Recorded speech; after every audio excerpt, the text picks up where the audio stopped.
اللہ چاہتا ہے رمضان شریف میں میرے پاس میرا بندہ پاک صاف ہو کر آئے، مگر ہم وہ لوگ ہیں جو ہم شادی پر جائیں گے تو تیار ہو کر جائیں گے، آفس جائیں گے تو بہت بن ٹھن کر جائیں گے، مگر اللہ کے آگے آنے کے لیے ہمارے کپڑے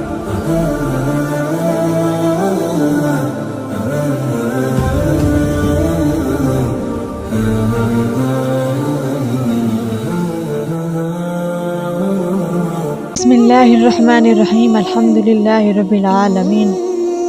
جیسے ہی کوئی اہم دن آنے لگتا ہے، شب برات ہو یا شب قدر ہو، آپ کو ایک پوسٹ لازمی دکھائی دیتی ہے کہ میرے لیے بھی دعا کر لینا، کیوں کیا خدا آپ کا نہیں ہے؟ کیا آپ مسلمان نہیں ہیں یا آپ کی اپنی زبانیں نہیں ہیں؟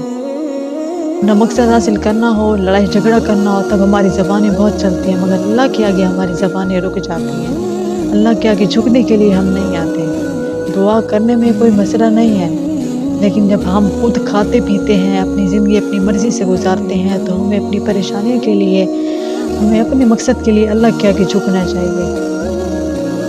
دعائیں کیا ہوتی ہیں؟ دعا کرنا میرے امتحان اچھے ہو جائیں، دعا کرنا میں ڈاکٹر بن جاؤں۔ کبھی ہم نے ایک دعا یہ بھی کیا ہے کہ ہمارے لیے دعا مانگنا اللہ مجھے ہدایت دے دے، دعا مانگنا اللہ مجھے اسلامی راستے پر چلا دے، مگر ہماری دعائیں یہ ہوتی ہیں دنیاوی، دنیا میں رہتے ہوئے ہماری دعائیں دنیا کے لیے ہوتی ہیں، آخرت کے بارے میں ہم نہیں سوچتے۔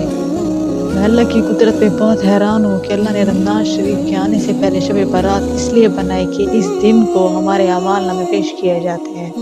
اگر آپ زندہ ہیں، آپ کو موقع مل رہا ہے، تو آپ اس رات کو عبادت کیجیے، اللہ سے دعا مانگیے، اللہ سے مغفرت مانگیے۔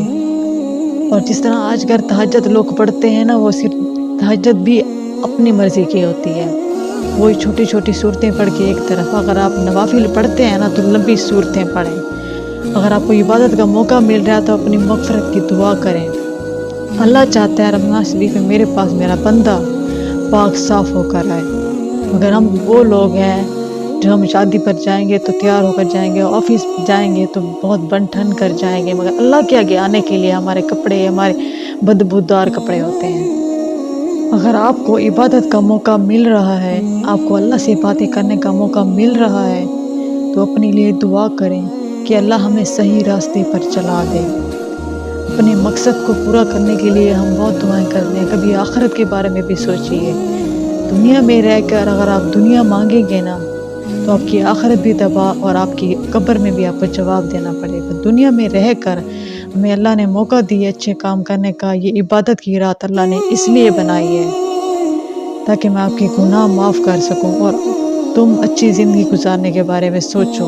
اس طرح آپ شادیوں پر تیار ہو کر جاتے ہیں تو اللہ کے لیے بھی تیار ہوئیں، کیونکہ اللہ بھی چاہتا ہے میرا بندہ میرے پاس خوبصورت پاک صاف بن کر آئے، خوشبو لگا کر آپ اللہ کے پاس جائیں، کبھی اللہ سے بھی باتیں کریں، کبھی اللہ کو بھی اپنی باتیں شیئر کریں۔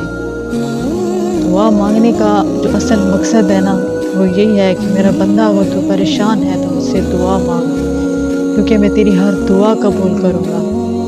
شب برات ایک ایسا موقع اللہ نے ہمیں دیا ہے۔ ویسے تو انسان کو ہر وقت اللہ سے مانگنا چاہیے، تہجد اللہ پاک نے اس لیے ہمارے لیے بنایا کہ راتوں کو اٹھ کر مجھ سے مانگے میں دوں گا، لیکن شب برات کو ہماری گناہ کو بخش دیے جاتے ہیں اگر ہم خود مغفرت کریں تو۔ مگر ہمیں تو بڑی خوشی ہوتی ہے آج شب برات آ رہی ہے، شب برات پر کھانے بانٹے جاتے ہیں، پتہ نہیں اور کیا کچھ کیا جاتا ہے۔ ان واقعات سے آپ بچیں، کیونکہ جو اسلام کا اصل طریقہ ہے آپ اسے تو اپنائیں۔ یہ طریقہ نہیں ہے کہ ہم کھانے بانٹیں گے، یہ کریں گے۔ مغفرت جہاں اللہ کے پاس ہمارے اعمال نامے پیش کیے جاتے ہیں، آپ اپنے گناہوں پر نظر رکھیں کہ آپ نے کتنے گناہ کیے ہیں۔